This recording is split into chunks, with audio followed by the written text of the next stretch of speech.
Що відбувається з Ubisoft? Це питання зустрічав неодноразово. Вони не роблять погані ігри, мають велику базу прихильників та насичують ринок тими самими іграми, як ніхто інший. Та все ж до їх проєктів завжди багато питань. Завжди їхня політика викликає обурення у великої частини ком'юніті. Вітаю, піпле! В цьому відео ми поговоримо про нового асасина, проблеми всередині Ubisoft, їх політику, кадрові рішення і ще дуже багато чого цікавого. Тож, як завжди, тисніть вподобайку та підписку. Окрема дяка всім, хто доєднався до фінансової підтримки каналу. За можливістю доєднуйтеся і ви. І розпочинаємо.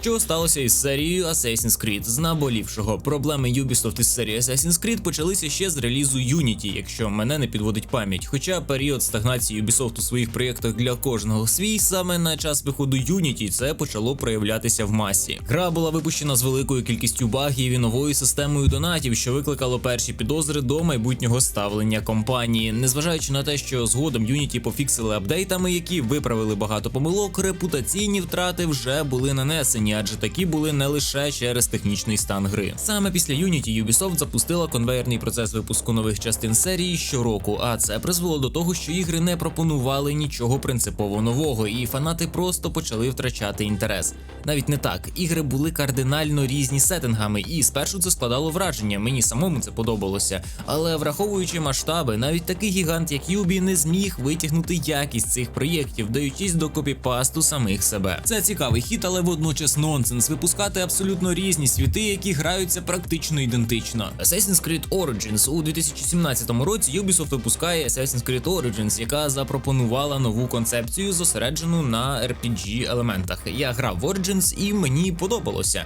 Великий світ, піраміди, RPG – це було щось знайоме, але в новій обгорці. Проте дуже швидко цей концепт перетворився в рутину. Тому назвати черговий Асасин поганою грою язик не повертається. Це близько 200 годин геймплею, як не крути, квестів, історія, світ, але втрата глибини чи що. Звичайний стелс-екшен відступив на задній план, а на його місце прийшла рівнева система, яка розтягувала геймплей штучно і робила гру більш складною там, де це не треба. Доводилося постійно гріндити рівні, щоб мати можливість пройти гру не тому, що складно, а тому, що інакше ти просто не пройдеш, бо гра тобі цього не дозволить. Я теж попався у свій час на це, адже гру дуже круто продали, і справжні проблеми почали проявлятися лише через десятки годин геймплею. Звісно, роками це працювати не може. Щоразу на ті самі граблі не хочеться йти, що ми бачимо зараз. Але це ще не все. Крім цього, в Origins впровадили нову систему донатів, що дозволяла гравцям купувати так звані бусти, які спрощували гру. Геніально зі сторони маркетингу, адже хтось та буде це купувати, те, що не хоче гріндити, і жахливо по відношенню до аудиторії. Це ще більше розчарувало фанатів, адже донати стали більш нав'язливими і в якійсь мірі навіть необхідними. Сюди вносимо і нову бойову систему, тепер гравцям не потрібно фокусуватися на одному персонажі під час бою, і зробили більш RPG. Тож те, що Асасин став без Асасина, а більше брендом, зміни вектор – це результат рішень компанії у свій час. Після Origins вийшла Одіссея і Вальгалла, які поліпшили ті бойові механіки та перепрацювали систему рівнів. І загалом вони виявилися непоганими RPG, але вже знову ж таки не були стелс-іграми про таємний орден асасинів і багато в чому повторювали попередні концепти. Гравці очікували повернення до старих концепцій, але Ubisoft продовжували випускати величезні ігри, що більше не відповідали духу серії. А потім з'явився Assassin's Creed Mirage. Assassin's Creed Mirage, випущена у 2023 році, мала повернути серію до коріння. Події відбувалися в Багдаді, а сама гра повинна була повернути гравцям звичних асасинів, звідки той асасин і пішов. Однак кадри компанії, підхід до розробки змінилися, і, на жаль, Mirage, хоч і був асасином в класичному баченні, містив купу елементів сучасних приколів Ubisoft. До того ж, через фінансові проблеми Ubi довелося вирізати багато локацій, ще й додаткові квести прибрати, від чого гра ніби стала якимось DLC, хоча, окей, там не AAA, тому в принципі за це не хейтили, і ціна була досить відповідна. Але з іншої сторони, це доказує те, як компанія або перевіряла, як сприймуть реліз канонічного асасина без особливих ризиків, або просто намагалася зірвати курс з найменшими втратами, і знову ж таки перевірити, чи спрацює метод. Assassin's Creed Shadows тепер в японському сеттингу. Shadows – це досить очікувана гра в японському сеттингу, однак скептицизм щодо цього анонсу обґрунтований. Окрім моментів яскраво помітних, про які ми ще поговоримо знову Ubisoft продає обгортку. Особисто я вже взагалі нічого не очікую від Shadows, можливо просто непогану гру в дусі Ubisoft. Машина виробництва таких масштабів сформована роками, і переламати бачення, підхід майже неможливо, усім відразу в голову не залізеш, тому ми й отримуємо щоразу те саме, ще й підкріплене сучасними трендами. Давайте про те, чому не варто нічого очікувати від Assassin's Creed Shadows, ну серйозно. По-перше, фінансові труднощі Ubisoft. Студія вже тривалий час стикається з такими проблемами, що позначається на якості їхніх ігор, та сама Mirage була обрізана через брак коштів, і немає гарантії, що Shadows не повторить цю долю, навіть якщо це AAA проєкт і ставки на нього більші. Ніхто не заважає знову десь скопіпастити, десь вирізати, а потім ще й донат-систему прикріпити. Відсутність інновацій. Як я сказав, Ubisoft відома своїм підходом до випуску нових ігор серії без суттєвих змін. Навіть якщо Shadows обіцяє новий сеттинг, гра буде лише поверхневим оновленням попередніх частин. Ми завжди це бачили. Найбільшим з яких буде хіба що два різних типажа персонажа. Звісно, я можу помилятися, але дивлячись на готові трейлери, навряд чи я помиляюся. Вони прибрали класичний прольот камери навколо точки огляду навіть, що було одним із пізнаваних елементів серії, вже культовим. Ну, типу, таке рішення — це дуже дивна фігня, яка даунгрейдить назву Assassin ще більше. Система донатів. Тут говорити нічого. Вона буде, а якщо буде, будуть елементи штучного обмеження. І, звісно, що втрата суті серії. Особисто я б це не відніс до мінусів. Я за розвиток та експерименти. Роками грати в умовний класичний Assassin не спрацювало б теж, а продати заголовком Assassin легше, але тут питання саме в однотипності. Багато хто в інтернеті вже впевнений, що гра, швидше за все, не викличе вау-ефекту і може банально не окупитися. Зараз Ubisoft знаходиться у складному становищі в плані довіри гравців, досить дивних рішень, і це позначається і на новинному фоні. До ігор Ubisoft це більше негативної уваги. Наприклад, нещодавно стало відомо, що Ubisoft може загрожувати судовий розгляд у Японії через ту саму Assassin's Creed Shadows. І ні, справа не в темно-шкірому самураї. Як заявила японська група історичної реконструкції Секіхахара Теппо Тай, розробники без дозволу використовували символіку їх групи.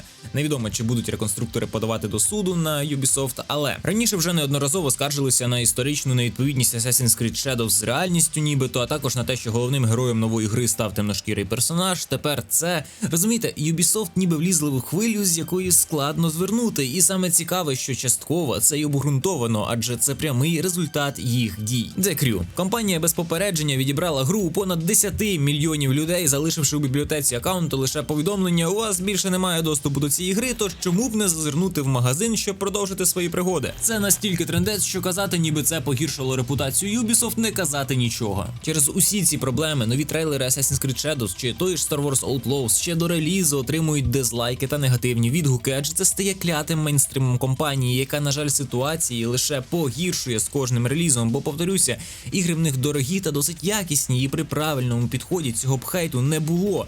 Але ні, їм треба провокувати щоразу і щоразу, ніби реакція їх же аудиторії не цікавить, ніби та байдуже до якості та до своїх фанатів. А от хто точно не байдужий до якості свого проєкту, так це український сервер Quant.RP. Це твоє нове життя у світі GTA 5 онлайн. Поринь у світ безкрайніх можливостей, де ти можеш бути ким завгодно. Любиш ризики? Доєднуйся до злочинного світу та випробуй себе у найнебезпечніших операціях. Грабуй, уникай поліції і ставай справжнім королем криміналу. Проте пам'ятай, що не кожен здатен пройти цей шлях. Тому на вибір купа інших професій, можливостей заробітку та розвитку. Відчуй важливість електрика, ремонтуючи електромережі та забезпечуючи місто енергією. Або ж працюй поштарем, доставляючи замовлення прямо до дверей. В перервах між бізнесом ти дійсно можеш відкрити і керувати власною справою. Лови ритм таксиста, допомагай людям дістатися потрібного місця з комфортом. А хочеш, стань далекобійником і доставляй вантажі по всьому штату. Працюй, заробляй та вдосконалюй свої навички, як того прагнеш ти. Також на сервері доступні івенти – від екстремальних перегонів до гучних вечірок та культурних заходів, тож знайти друга за вподобаннями буде не проблема. Пізнавай світ безмежних можливостей, стань частиною величезної спільноти, твори свою історію, і нехай саме твоє ім'я прогремить на весь штат. Quant.RP – твоя нова реальність чекає на тебе за посиланнями в описі. проблеми всередині Ubisoft. Як я сказав, компанія вже довгий час не може реабілітуватися в очах гравців, і спроби створити якісний проект, здавалося б, не приносять очікуваного успіху. Том Гендерсон опублікував великий матеріал про стан справ у компанії Ubisoft, базуючись на інформації від своїх джерел. Ось що він говорить: фінанси та моральний дух. Моральний дух співробітників перебуває на рекордно низькому рівні. Працівники побоюються великих звільнень, оскільки компанія вже почала скорочення ще рік тому. З січня 23-го року через фінансові проблеми Ubisoft закрила кілька офісів і звільнила частину співробітників. Останній раунд звільнень відбувся в листопаді 23-го року і торкнувся 124 осіб. Але, можливо, на момент виходу відео ця цифра збільшилася. Загалом це тенденція не лише Ubisoft, та тим не легше. Розчарування рішеннями керівництва. Пише, що співробітники невдоволені спробами компанії слідувати трендам, темношкірі, ЛГБТ, невідповідність канонам. Це непогано. Я особисто проти абсолютно нічого не маю, але це дуже часто в їх іграх не виглядає гармонійно та ще більше руйнує загальну концепцію. До речі, сюди відносимо і відміни. З кінця 21-го до початку 22-го року Ubisoft працювала над 12 іграми в жанрі королівська битва, більшість з яких були скасовані після тестування. 12 ігор. Інтерес до NFT. Наприкінці того ж 21-го року Ubisoft представила платформу Quartz для NFT, яка була негативно сприйнята аудиторією, але якщо представила, то вектор направлення, вектор збільшення прибутку зрозумілий. NFT, донати тощо – це впровадити легше на конвейерній основі, ніж скоротити проєкти заради справжньої якості. Далі всі ці шутери принеси повтори. The Division Heartland, гра у всесвіті Far Cry під оцією кодовою назвою Project Maverick, якась ще нова там гра в сеттингу Другої світової війни. Не зрозуміло, будуть чи ні, але знову ж таки загальний вектор зрозумілий. Провал Skull and Bones за $200 мільйонів та фінансові результати загалом також б'ють по Юбі. Prince of Persia Lost Crown заробила $15 мільйонів і зацікавила 300 тисяч гравців. Avatar Frontiers of Pandora заробила 133 мільйони, зібравши 1,9 мільйонів гравців. Та не забуваємо про пізніший реліз у Steam, коли всі вже розуміли остаточно, що це за проєкт. Assassin's Creed Mirage показала кращі результати, заробивши 250 мільйонів, враховуючи, що це AA, і залучила 5 мільйонів гравців. Взагалі, реліз Mirage один з найуспішніших за останній час, адже логіка повернення до витоків спрацювала. Думаю, саме через це в новій Shadows буде умовний стелс-персонаж і танк для RPG Moments в стилі всіх нещодавніх асасинів. І знову ж таки, і вашим, і нашим, і тут, і там. Люди скучили за асасином в першонародженому вигляді, і навіть такий AA, як Mirage, зміг це підтвердити. Щоправда, чи на довгострокову, хто зна, але в них свої плани, і вони з них не сходять. Це помітно по наступним релізам, тому великої надії не варто покладати. Хоча той самий Star Wars Outlaws виглядає краще, ніж умовний Аватар в плані пропрацювання, є прямо надії на сюжет, всесвіт та катсцени не для галочки, але проблема репутації заставляє думати холодно. До того ж, у 2025 та 2026 роках компанія планує випустити нову Ghost Recon, нібито, 2 гри у всесвіті Far Cry, знову ж таки, ще 2 гри у всесвіті Assassin's Creed і ремейк Splinter Cell, а ще Beyond Good and Evil 2, сказали, все ж пиляють. Ну коротше, насидять ринок ігор, це окей, але чи зможуть дати щось по-новому круте? Під питанням, адже стратегія компанії проглядається саме в більш-менш гарантованому прибутку та збільшення такого внесенням донат-систем. А це дуже не дуже. Коротше, Гендерсон підсумовує логічну ситуацію, яка в Ubisoft виглядає складною, з фінансовими труднощами, низьким моральним духом співробітників і розчаруванням з боку гравців. Ubisoft, здається, більше не прагне випускати проєкти, які приносять кардинально нове, навіть якщо це обіцяють прямим текстом, і нібито щиро намагаються це зробити. В результаті ми отримуємо щось, що вже колись працювало, та й досить. Лише пару рішень сучасності впихнемо, бо так треба. Їхні нові ігри часто виглядають як переробка старих проєктів, і це працювати вічно не зможе, максимум триматиме компанію на плаву. Але ще нюанс. Стратегія компанії – це справа компанії. Проблема в тому, що Ubisoft намагається паралельно слідувати сучасному порядку денному, щоб не зловити так званий кенсел. Але у її випадку з її репутацією це станеться навіть через дрібниці, навіть не заслужено. Приклад. Трейлер Assassin's Creed Shadows викликав незадоволення гравців через появу чорношкірого персонажа-самурая. Хоча це можна пояснити історичними фактами, такими як існування чорношкірого самурая Ясука у 16 столітті, це вже нікого не цікавить. Гра ловить кенсел раніше, ніж з'являються інші факти чи спростування. Типу, вони мутять донат-систему, релізять невідповідні ігри, умовний графонистий аватар з механіками 10-літньої давності, влазять в скандал з The Crew, постійно переносять ігри, щоб потім зарелізити умовний Skull and Bones і обісратися. Звісно, Assassin's Creed Shadows почнуть бойкотувати та хейтити, навіть якщо та ще того й не заслужила. Повертаючись до проблем всередині компанії. Все більше інфи, що компанія потерпає від втрати досвідчених кадрів, що не дивно. Умовно, ті, хто розробляв у свій час Far Cry Cry 3 навряд в масі своїй працює над Far Cry 7. Сюди відносяться й умови праці, що призводять до масових звільнень, не лише через план скорочення компанії, а й того, що багато працівників йдуть самі через ті самі умови, які їх не влаштовують, або банальний моральний стан, адже те, що ми ловимо в інфопросторі, позначається і на робітниках, звісно. І третім стовпом відео буде саме політика Ubisoft, частково яку я зачіпляв вище, але давайте по порядку. Хочу нагадати, наскільки важлива є підписка, лайк та коментар, а також подякувати всім цим прекрасним людям, які є спонсорами та патронами каналу. Якщо контент подобається, ти також можеш оформити спонсорство або підтримати разовим донатом мене особисто. Ще не забувай про мій телеграм та інші соцмережі. Дякую. Внутрішньоігрові магазини, сезонний пропуск і видання ігор «Дайте ще грошей». Спеціальні кращі видання. Вони стали незмінною частиною сучасної ігрової індустрії. Такі практики, як продаж ексклюзивних матеріалів, скінів для персонажів чи зброї, бустерів з досвідом і ресурсами, стали стратегією багатьох компаній, звісно, включаючи Ubisoft. Ця стратегія пояснюється прагненням компанії досягти максимального фінансового успіху, навіть якщо це означає ставити прибуток вище інтересів гравців. І зараза, це можна прийняти як додаткову функцію, як елемент вибору, а не як елемент мобільних ігор. В цьому найбільше зло. Купуючи гру, хочеться мати повний контроль над проходженням та історією, як це було завжди, а не ловити статери через недостатню кількість грінду, які можна скіпнути, купивши умовний буст за додаткові кошти. Гравці хочуть бачити якісні ігри, а не платити за контент, який має бути по дефолту з самого початку. Це повна лажа. Прагнення досягти надмірних прибутків призводить до втрати лояльності гравців і в кінцевому підсумку до фінансових проблем знову ж таки. Цей пряник дуже ризикований, ним дуже легко отруїтися. Також Ubisoft славиться своїми іграми у відкритому світі, але цей підхід теж має свої недоліки. Розширення масштабу ігор призводить до зниження якості, а конвейерний випуск нових проєктів робить це гарантовано. Що робить Ubisoft? Правильно. Ігри-сервіси – це взагалі окремий скарб для розробників з розвитком інтернету. Умовні EA чи Take-Two мають FIFA чи GTA Online. Я думаю, далі можна не говорити нічого. Ubisoft зі своєю політикою, звісно, теж прагне знайти свою нішу, переводячи свої сюжетні проєкти в поле ігор-сервісів.